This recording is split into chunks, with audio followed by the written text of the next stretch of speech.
The tired eyes. The rain had stopped just before dawn. The sky over Delhi was heavy with gray clouds that moved slowly, as if the day itself was uncertain of what it wanted to become. Inside the Prime Minister's office, the air was quiet except for the soft ticking of a large wall clock. It was 6:03 a.m. Prime Minister Modi sat alone at his desk. His shoulders were hunched, and his eyes were fixed on a photo frame. It was old, a bit worn at the edges, and it showed him years ago smiling with school children in Gujarat. His face in the photo was bright, full of hope. But now, that hope felt far away. His aides had noticed it for days. The change. The weight he carried seemed heavier, fewer words in meetings, longer pauses between thoughts. But no one asked him about it. Not yet. At that same moment, halfway across the world, Sundar Pichai was finishing his morning run in Palo Alto. His shoes hit the wet sidewalk with quiet thuds, his breath steady but his mind racing. The past week had been a storm of meetings, deadlines, and news stories. But what kept playing in his head was the voicemail from India. It was short, quiet, and unexpected. Sundar Bhai, namaste. I know you are busy, but I would like to speak with you. Not about Google. About something else. Please call when you can. Modi ji never called Sundar unless it was official. And this didn't feel official. Sundar wiped sweat from his forehead, staring into the early morning mist. Something was wrong. He could feel it, and he knew he would not rest until he understood what that voice message truly meant. By 10 a.m. India time, Sundar was sitting on a flight bound for Delhi. It was unplanned, unannounced. Even his assistant didn't know. The decision felt sudden, but deep down, he knew it had been coming for a while. He thought back to the first time he met Modi ji. It was during the Digital India Summit years ago. Sundar had been calm, measured, and used to crowds. But when Modi ji entered the room, there was a silence. Not from fear, but from respect. They had spoken briefly, shared thoughts about technology, education, and India's future. Sundar remembered how Modi ji had looked him in the eye and said, "Never forget the boy from Chennai who dreamed of metal and wires. India needs him." Those words had stayed with Sundar, even through the chaos of Silicon Valley. But now the man who had once stood like a mountain in a storm seemed tired. The jet landed in Delhi just after midnight. Sundar wore a simple white kurta and jeans. No press, no media, only a quiet car waiting near the runway. A government driver who had no idea who the passenger was opened the door respectfully. Sundar simply nodded. As the car drove through the sleeping city, Sundar watched the streets. Men were still working, repairing power lines. Women sold tea to night workers near bus stations. Stray dogs wandered in silence. It reminded him that India never truly slept. It only paused. He arrived at the official residence at 1:14 a.m. The guards at the gate checked his ID, paused in surprise, then quickly waved him through. No questions. Inside, the residence was dimly lit. A staff member led Sundar to a small private room with warm lighting and wooden walls. It felt less like a palace and more like a home. On a side table, 2 cups of tea waited. Fresh steam curled into the air. Then, the door opened. Modi, she entered quietly. His walk was slow, careful. His white kurta had light creases, and his eyes, once sharp and focused, looked tired, deeply so. But when he saw Sundar, a faint smile appeared. Not wide, but real. They sat. For a moment, neither spoke. Then Modi ji looked at the tea and said softly, "Do you know why I called you here?" Sundar shook his head. "No, sir." Modi ji sipped his tea. "Sometimes, a man leads so long that he forgets how to follow, and worse, he forgets how to rest." Sundar felt a weight in those words. This wasn't about policy. It wasn't about elections. It was something deeper. "Do you want to step down?" Sundar asked carefully. Modi ji looked at him with surprise, then laughed lightly. "No, not yet, but I am searching for something, and I think you can help." "Me? Why?" "Because you left, and you still care." Sundar leaned forward. What do you need from me? Modi G set down his tea. I want you to travel with me, not as a CEO, not as a public figure, just as a man who understands the world. I want to go back to where I started, before all this. I need to remember why I chose this path, and I want you to see what India still hides in its corners. Sundar blinked. You want me to go on a journey with you? Yes. No cameras, no headlines, just you and me, from the north to the south, from the places people forgot, to the ones that remember. Sundar looked down at his tea, then back at the man before him. It was not a request. It was a need. When do we leave? Modi Ji smiled. Tonight. The room fell silent again. Outside, the city continued to breathe. But inside, two men, one from a railway colony in Vadnagar, the other from the narrow lanes of Chennai, prepared to walk a road that would change both of them forever. What Sundar didn't know yet was that this journey would not only change how he saw India, but how he saw himself, and before it ended, he would face a choice no leader ever wants to make. The journey begins. The road out of Delhi was still dark when the two men began their journey. Not in motorcade, not in black cars with blinking red lights. They sat in a plain white Innova, the kind often used by middle-class families for long road trips. There was no press, no escorts, no cameras following their trail. Just a quiet driver in front, and behind him, the Prime Minister of India and the CEO of Google, sitting side by side, speaking in low voices like old classmates catching up after many years. The silence between them was not awkward. It was heavy, yes, but not uncomfortable. It carried the weight of their memories, their responsibilities, their unspoken questions. Outside the car, India was still sleeping. Small dabas closed, dogs curled on warm concrete, only the occasional truck humming past in the opposite lane. But inside the car, something was awakening. Sundar glanced at Modi Ji.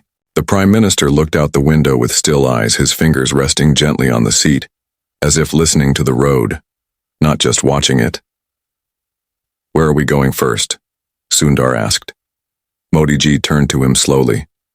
Vadnagar, my birthplace. I haven't been back in a long time, not like this. Sundar nodded.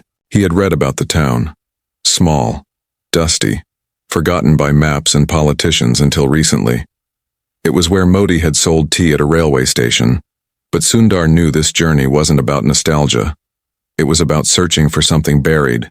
As the sun began to rise, the sky softened into layers of pale orange and dull gold. Farms rolled past their windows.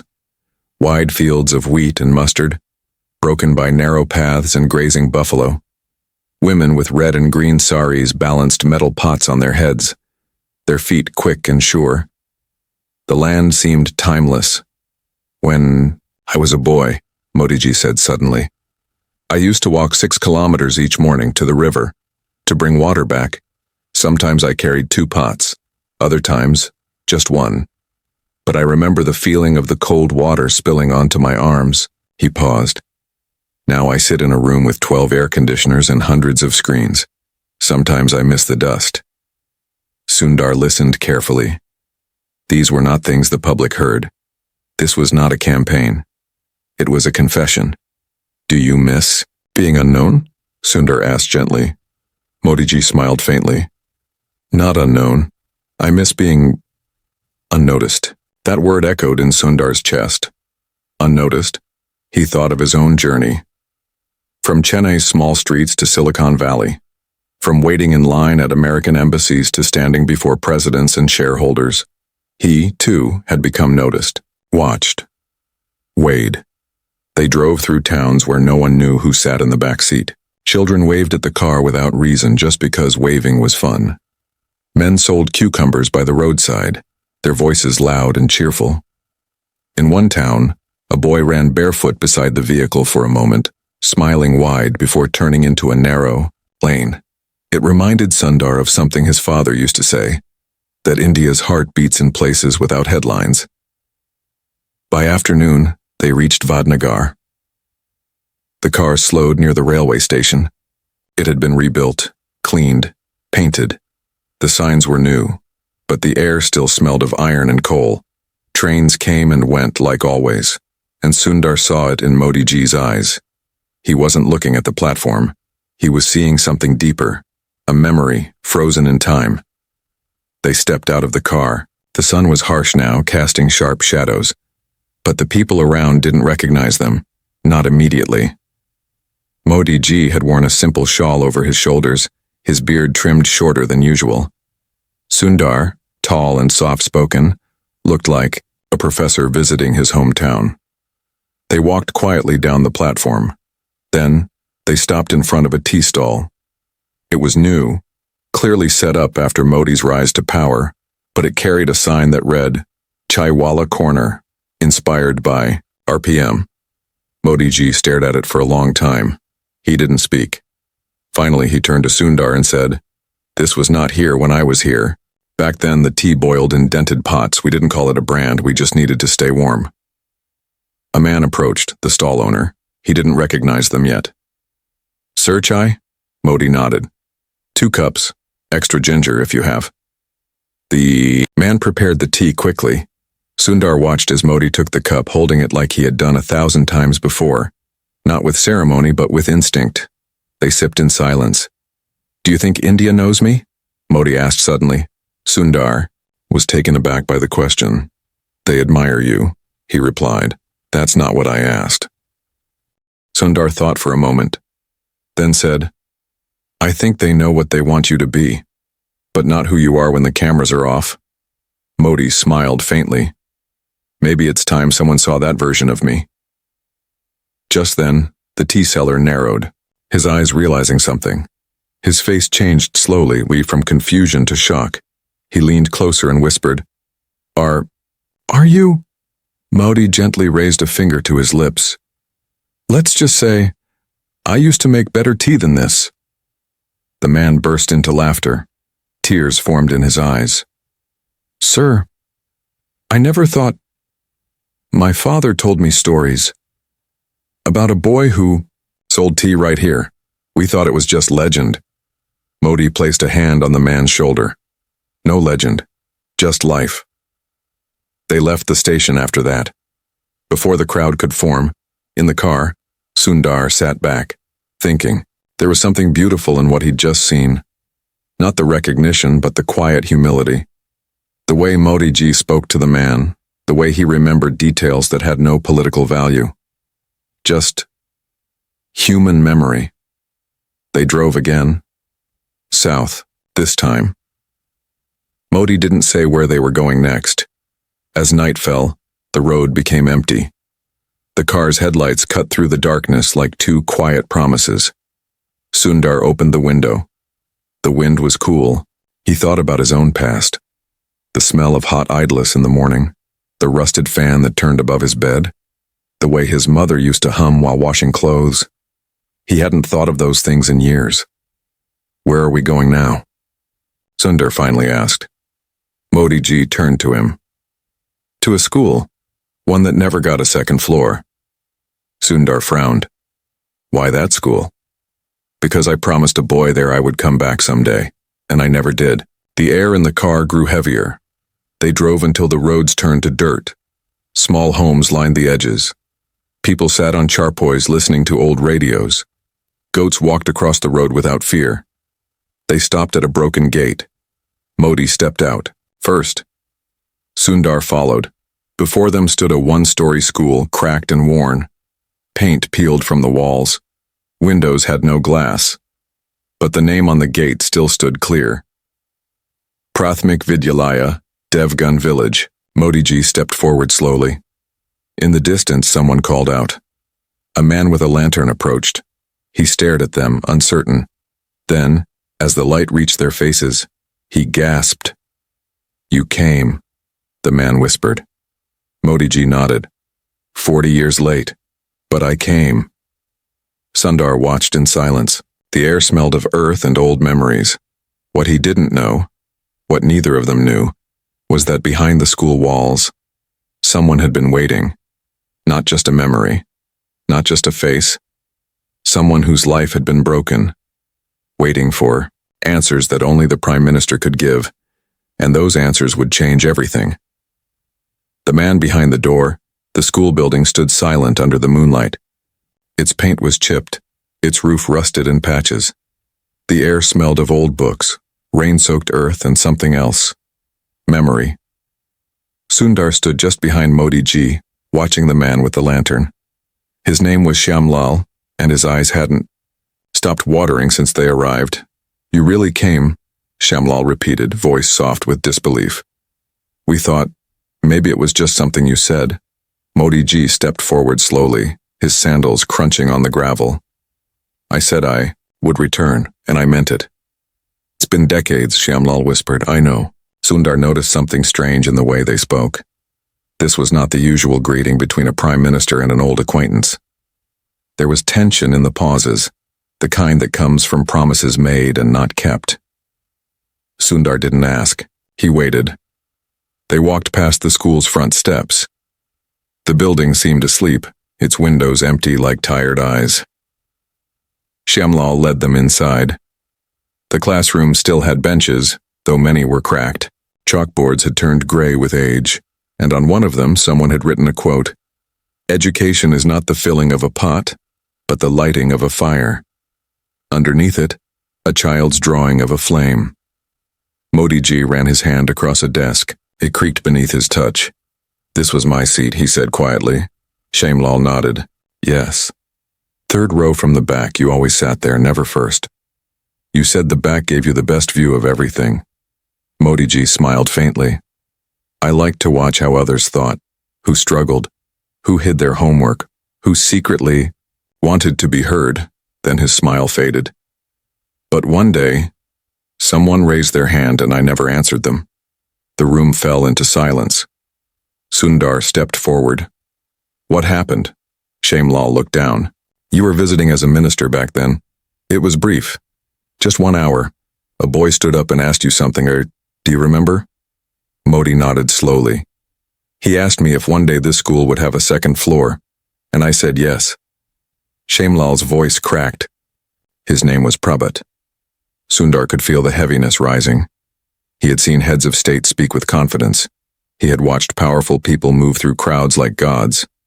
But never had he seen a man of power return like this, with guilt in his chest and a promise still unresolved after so many years. "Where is Prabhat now?" Sundar asked quietly. Shyamlal hesitated. "He lives nearby, not far, but..." "But what?" Modi ji asked. Shyamlal turned his lantern toward a door at the end of the corridor. "He hasn't spoken to anyone in years." Modi's eyes narrowed. "Why?" Shyamlal didn't answer. He just walked toward the door and knocked gently. No reply. He knocked again. A long silence passed before a latch moved. The door creaked open an inch. A dim light spilled out. And then, a face. Prabhat. He was in his late 30s now.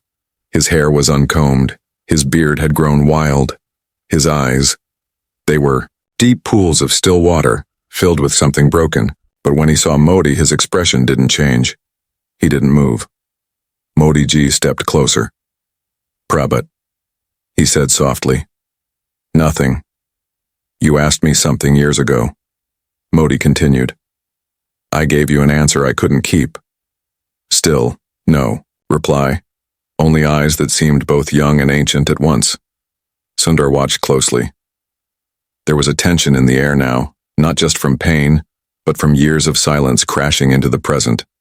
Finally, Prabhat spoke. "I waited." His voice was dry, cracked like earth after a drought. "I waited every year. I told everyone you'd return. I told them you said this school would grow, that we would get computers, fans, toilets, another floor. And they laughed at me." His voice didn't rise. It didn't need to. "My father said politicians lie. My teacher said dreams are for rich cities, not for us. But I believed you. And when nothing happened, I stopped speaking. Not because I was angry, but because I didn't know what to say anymore." Modi ji stood there, frozen. He tried to speak, but no words came. Sundar stepped forward, something rising in him. Not defense, not politics. Just humanity. I know he failed you, Sundar said gently. But we're here now. Not to excuse the past. Not to make speeches, but to fix what can still be fixed. Prabhat looked at him for the first time. Who are you? Someone who also came from a small place. Someone who waited for things that took too long. Someone who wants to help now. There was a long silence. Then Prabhat opened the door wider. The room inside was bare. One bed, a metal trunk, a stack of notebooks. On the wall, photos of school children, most of them faded. I started teaching the children myself, Prabhat said, when no one came, when teachers were sent here but left after 1 week. Modi looked around the room. How? Many students? Sometimes 10, sometimes none. They come when their parents don't need them to work in the fields. Modi sat down on the edge of the bed, slowly, like a man shedding armor. I'm sorry, he said. Not as a leader, but as a man. I gave you hope and forgot to carry it through. I chased bigger dreams, but I let yours fall. The words hung in the air. Prabhat sat down across from him. For the first time, his eyes softened. What now? He asked. Modi looked at Sundar. Sundar spoke. We build it, not with a contract or a ribbon-cutting ceremony, but brick by brick. Tomorrow we call the people. We bring internet, tablets, teachers. We raise the second floor. Together. Prabhat said nothing, but he nodded. Outside, the first light of morning touched the trees. The sky shifted from deep black to soft gray. Modi stood and turned to Sundar. This is why you're here, he said. Sundar nodded. We can't change the past, but we can give it a better shadow. As they stepped outside, Shamlal wiped his eyes with his scarf. It's the first time in years, he said quietly, that Prabhat has spoken more than one sentence. Modi looked back at the school. Let this be the first word of a new story. But as they walked to the car, a government aide came running across the field holding a phone with shaking hands. Sir, he said breathlessly, you need to see this. Modi took the phone. His face changed, eyes narrowed, mouth tightened. Sundar stepped forward. What happened? The aide whispered. There's been an attack in the northeast, a school, children involved. Modi's grip on the phone tightened. Sundar saw something shift in his posture, from softness to steel. We leave now, Modi said.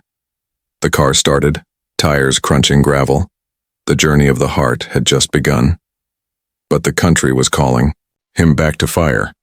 And Sundar, now caught in this storm of quiet roads and loud duty, knew this journey was far from over. What neither of them knew was that the next stop would not be a village or a school, but a grave. The grave in the hills. The car raced through narrow roads lined with trees that whispered in the early wind. The silence inside the vehicle was no longer the silence of reflection. It was heavier now, edged with urgency. Sundar sat in the back, seat beside Modi ji, watching the Prime Minister's face change with every passing mile. Gone was the man who had just sipped tea on an old railway platform, who had made peace with a forgotten student. Now Modi ji's jaw was set, eyes focused, hands gripping the edge of the seat. It was the look of a man ready to carry the weight of a nation again, even if it crushed him. The attack had happened just before dawn in a remote part of the northeast near the border. A school had been burned, not by accident, by design. Masked men, explosives, revenge, they said, against policies they didn't understand. But the fire had found its own path, and in its wake the lives of children had been lost. Modi ji listened to the intelligence report through his phone in short bursts. Few words, fewer reactions. Sundar watched his silence grow darker with each passing sentence.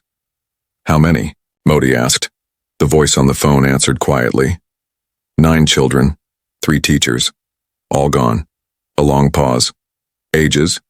Youngest was 6, oldest was 11. The silence after that was unbearable. The driver didn't ask where they were going. Modi Ji simply said, "Get us there." They drove for 8 hours, no sleep, no food. Just the road, broken in places, twisting through hills and deep valleys. Sundar had seen disaster reports before. He had led teams through crises, witnessed grief through the lens of technology, seen human suffering calculated in graphs. But this was different. This was raw. They arrived in the village by late afternoon. Smoke still hung in the air like an unwelcome spirit. Villagers stood in silence along the road, their eyes filled with disbelief. No media, no reporters. The village had no cell coverage, no proper roads. It hadn't asked for attention. And yet tragedy had found it anyway. The school was no longer a school. It was ash and melted metal. Books had turned into blackened lumps.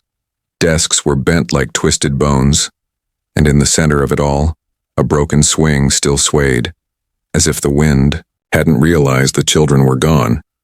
Modi Ji stepped out of the car, not as a leader with a speech, not with guards or cameras, just as a man walking toward fire.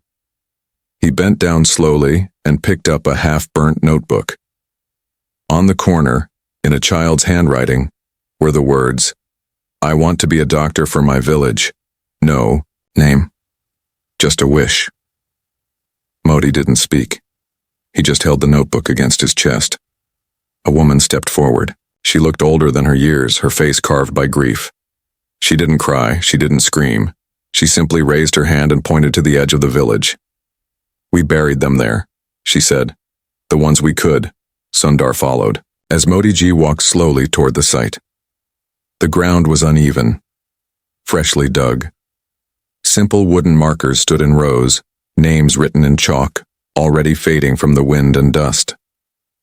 A small boy stood beside one of the graves. He didn't move. He held a pencil in his hand, untouched, as if still waiting for his sister to come and ask for it back. Modi knelt beside him. "What was her name?" he asked softly. The boy didn't answer. He simply placed the pencil on the grave and walked away. Sundar felt his throat tighten. There was nothing to say. Sometimes words don't work. And then Modi Ji did something Sundar would never forget. He removed his shawl, white, simple, always present, and laid it gently across one of the graves. He stood up, turned to the villagers, and said in a low, firm voice, "I am sorry, not as a headline, not as a line in history, but as a man who knew the limits of power and the unbearable weight of loss." A man approached from the crowd, limping slightly. His shirt was torn, his face burned on one side, but his voice was steady. "We don't want revenge," he said. "We want remembrance, not for the country, for them. Can you give us that?" Modi looked him in the eye. "Yes, we will build again, not to replace what was lost, but to honor it." He turned to Sundar. "Will you help?" Sundar nodded slowly. "Not with concrete, with connection, with access, with education that can't be burned." The man reached into his pocket and handed Sundar something small. A melted school ID card. It was barely readable. The photo was gone, but 3 words were clear. Name, Prisha, age, 8, dream, astronaut. Sundar held the card like it was glass. "We'll send her name to the stars," he said. They stayed in the village until dusk. Modi Ji sat with the families. He didn't make promises. He made plans. Sundar watched as a blueprint began forming, not just for a school, but for a future. As they returned to the car, Sundar asked him a question that had been sitting in his chest all day. "How do you carry all this?" Modi didn't answer at first. Then he said quietly, "I don't. It carries me. Every smile, every tear, every silence, they are not weight. They are fuel." They drove into the night, but just as they crossed into the next district, their car was forced to stop. A line of villagers stood across the road, not with weapons, with lanterns, dozens of them, all silent. The driver slowed, confused. Then a woman stepped forward, holding a photograph in her hand. She walked up to the car window and knocked gently. Sundar opened the door. "Is he inside?" she asked. Sundar nodded. She handed the photo to Him. Tell him this is the last one. He took it, looked at it. A child. Smiling. Holding a handmade card that read, "Thank you, sir." On the back, it said, "My dream is not to leave my village. My dream is to make it better." Sundar turned to Modi ji and handed it over. Modi ji held the photo for a long time. Then, in a voice no louder than breath, he said, "We go there. Now." "Sir," the driver said, "it's past midnight. The road isn't safe." Modi raised his hand. "No more delays. We go now." And as the car turned toward the village where the child once dreamed of staying, Sundar realized something. This wasn't a trip anymore. This was a reckoning, and somewhere down this road was the moment that would break one of them. The road. To the mirror, the road to the village was barely a road at all. More like a stretch of broken earth, uneven and narrow, with thorny bushes brushing the sides of the car and stones thudding under the tires. The headlights cut a sharp path through the darkness, illuminating clouds of dust and the occasional flicker of animal eyes in the wild. Sundar sat in silence, watching Modi ji. The Prime Minister hadn't spoken since they left the last village. He held the photograph in his lap. The child with the hand-drawn card. The words that had said, "My dream is not to leave my village. My dream is to make it better."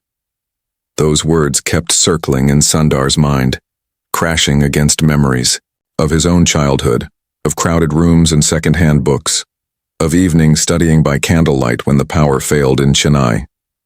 He had left his village, his country, for opportunities, but this child had wished for something braver, not to escape, but to transform. They arrived at the village just after 1 a.m. There was no gate, no sign, only scattered homes made of mud and tin, and silence so deep it felt like the ground was holding its breath. A single lantern flickered near a doorway. It was enough to show them they were expected. An old man came forward, barefoot, shoulders hunched, eyes red but alert. "You received the photo?" he asked. Modi stepped out first. "Yes, thank you for sending it." The man nodded. "She made me promise to give it to you if anything ever happened." The word "ever" fell heavily in the space between them. Sundar looked around. The air felt different here. Not just heavy with grief, but dense with memory. Everything seemed to carry a whisper. The trees, the walls, even the ground. Like the village was telling its story whether anyone listened or not. The old man led them to a small home near the edge of the village. A single room. The door was open. "This was her house," he said. Modi paused in the doorway. Sundar stood behind him. Inside, the room was clean, carefully arranged. Books neatly stacked. A mat with a pillow. Drawings taped to the wall. A tree, a school, a bright sun with eyes.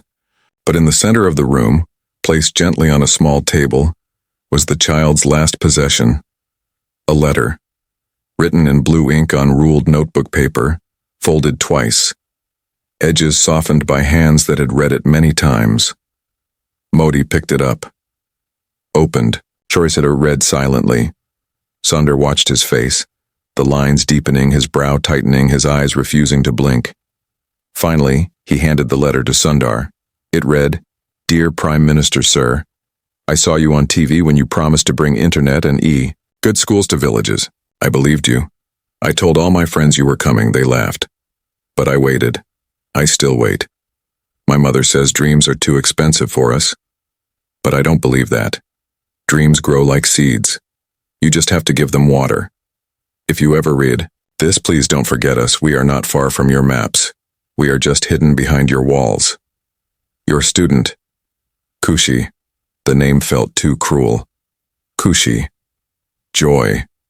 A child named Joy, buried in a place that had forgotten what joy sounded like. Modi closed, his eyes for a long moment. Then he turned and walked out. Sundar followed. They stood outside in the open space between the homes. The sky above them was black, speckled with stars, silent witnesses to everything below. A few villagers had gathered now. No one spoke. No one needed to.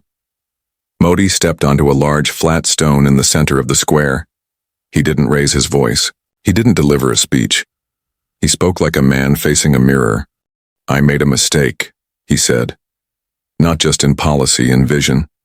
I saw India's future from above.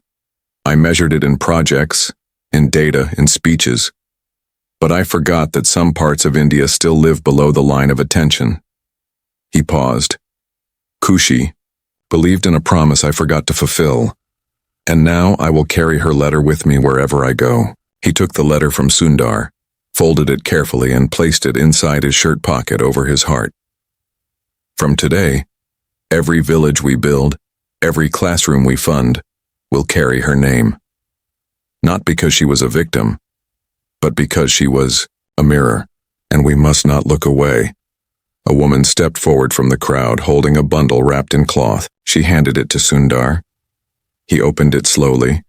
Inside were dozens of drawings, made by village children. Some had names, others didn't. But each one showed a dream. A nurse, a bus driver, a temple, a library. Modi reached into the bundle and picked one, a drawing of a large building with 2 floors, children waving from windows and a line of text underneath. "Our dream school, one day he will come." He turned to Sundar. "Will you help me build this?" Sundar nodded. "Yes, not with code, with care." They spent the night in the village, not in guest houses, on the floor, with mats and blankets. In the morning, they helped serve food, spoke to the children, walked through the fields. But something had changed in both of them. This journey had started as a search for peace. Then it became a mission of healing. Now, it was turning into something else. A quiet revolution. As they prepared to leave, the old man who had greeted them handed Modi a piece of polished stone. Carved into it in small letters were the words, "Remember your promises. We remember ours." Modi held it tightly.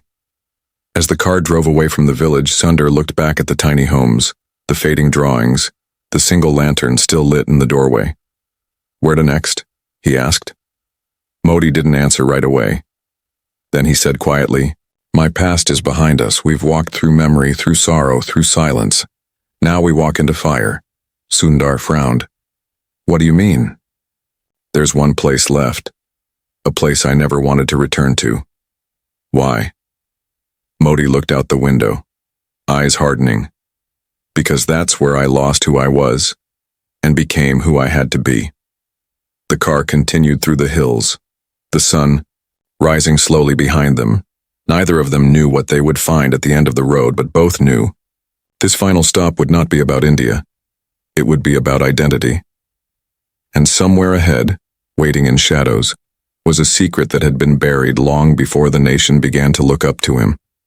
A secret that could break him, or finally set him free. The place no map holds, the road narrowed as the hills deepened. The sun was now high, but the shadows of old trees fell across the path like arms reaching out to stop them. The car moved slowly. The silence inside it was not the silence of fatigue, nor the weight of recent grief. It was a deeper quiet, the kind that arrives just before a man walks into the one memory he has never dared to revisit. Sundar could sense it in Modiji's stillness. His hands no longer moved. His eyes stayed fixed ahead, not blinking. It was as if his mind had left the present and returned to a time long buried. Sundar didn't speak. There are moments when words are too small, too clumsy to touch something sacred and broken. They reached the place just past noon. There was no signboard, no welcome. Just a faded stone arch that had once marked the entrance to an old ashram. Behind it stood a cluster of low buildings, abandoned, half-eaten by time, walls cracked and vines climbing through windows. This was not a tourist site. It was a ruin.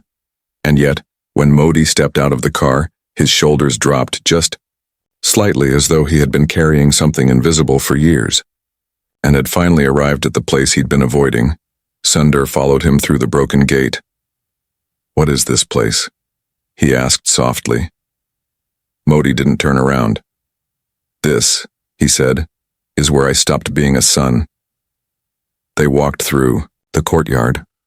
Dry leaves crunched beneath their feet. The wind carried the faint scent of incense, though no one had burned any in years. Birds sang above them, unaware of the history beneath their wings. Modi paused before a low doorway, then placed his hand on the wall. The stone beneath his fingers was warm from the sun.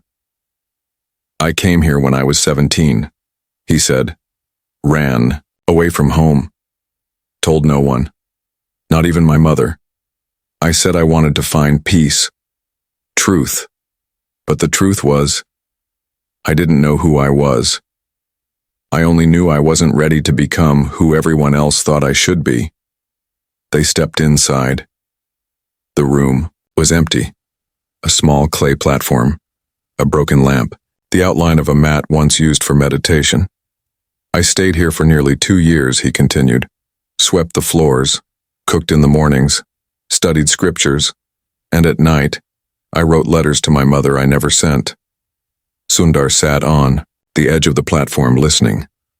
One day, Modi said, a monk told me something I never forgot. He said, "You are not meant to run from the world. You are meant to walk through it, barefoot if needed, baitanam, but never back turned." He knelt down and touched the floor. I left the next morning. No goodbye. Just walked. He stood again. I told myself I would never return here. Not because it hurt, but because I was afraid of seeing who I had been and judging him too harshly. Sundar stood beside him. So why now? Modi looked at him. Because I saw something in that little girl's letter. In Prabhat's silence. In the graves we visited. I saw the part of me that I buried here. The part that wasn't made of ambition or strength or strategy. Just a boy with too many questions and too few answers. They stepped back into the courtyard. The light had shifted. It was warmer now, softer. Sundar noticed something tucked beneath the branches of a tree. An old prayer bell, still tied with rope. He walked over and touched it gently. The bell rang, not loud, not sharp, but clear, and something shifted. Modi turned toward the sound, and suddenly his eyes filled. Not tears of pain, not regret, but release. This is the place, he whispered, that made me choose silence over sorrow, action over apology. But maybe I can be both now. Sundar nodded. You already are. They sat under the tree for a long time. No conversation, no plans. Just two men, one who had helped change the world through technology, the other who had tried to lift a nation through politics, sitting quietly on ancient ground, letting the wind carry what history no longer needed to hold. After a while, Modi spoke again. You asked me once how I carry it all. The grief, the hope, the anger, the weight of expectation. Sundar listened. I don't, Modi said. I walk with it, and I let it walk beside me. Some days it leads, other days I do. But it's always there. He looked out toward the hills. And maybe that's the price of being trusted. You have to carry more than your own story. Sundar looked up at the sky, wide and clear. What now? He asked. Modi smiled. Not a political smile. Not the smile of someone trying to win approval, but the gentle human smile of someone who has made peace with himself. Now we return. To Delhi? No, he said, to the places that believed in me before I believed in myself. They rose. Before leaving, Modi reached into his pocket and took out Kushi's letter. He placed it gently on the prayer platform inside the ashram, not to leave it behind, but to let it live there, like a flame that didn't need to burn anything, to be bright. As they walked back to the car, Sundar asked one final question. Do you think India will ever truly know this version of you? Modi looked at the trees one last time. Maybe not, he said, but maybe. One little girl, one forgotten student, one quiet grave. Maybe they're enough. And as the car drove away from the place no map held, past forgotten roads, and unseen stories. Sundar understood something that would stay with him forever. The strongest leaders are not made by power. They are shaped by the people who never stopped waiting, even when they had every reason to.